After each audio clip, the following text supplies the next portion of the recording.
அப்பொழுது சூழ்நிலையின் காரணமாக கூட்டணி வைத்தோம்.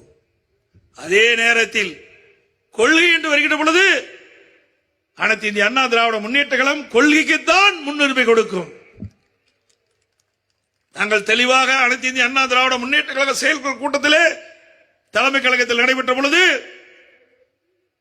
இனி பிஜேபி கட்சியுடன் அனைத்து இந்திய அண்ணா திராவிட முன்னேற்ற கழகம் கூட்டணி இல்லை என்பதை அறிவித்து விட்டோம். இப்பொழுது சொல்லுகின்றேன், இதுவரை கடந்த காலத்திலும் சரி, அனைத்து இந்திய அண்ணா திராவிட முன்னேற்ற கழக ஆட்சி செய்கின்ற பொழுதும் சரி, இப்பொழுதும் சரி, மத்தியிலே இருக்கின்றவர்கள் யாரும் நமக்கு எந்த அச்சுறுத்தலும் கொடுக்கல. நமக்கு நன்மைதான் செய்தார்கள். புரட்சி தலைவி அம்மா மறைவுக்கு பிறகு சில பேர் அந்த கட்சியை கபலீகரம் பண்ண பார்த்தார்கள், ஆட்சி கவிழ்க்க பார்த்தார்கள்.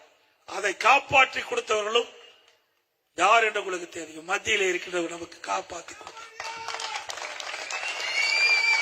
நன்றி மறப்பது நன்று, நன்று அல்லது அன்றே மறப்பது நன்று. பல ஆண்டுக்கு முன்னாவே 26 ஆண்டுகளுக்கு முன்னே வள்ளுவன் ஐயன் வள்ளுவன் சொல்லிவிட்டு போயிருக்கார். அப்படி நன்றியோடு நாங்கள் இருக்கிறோம்.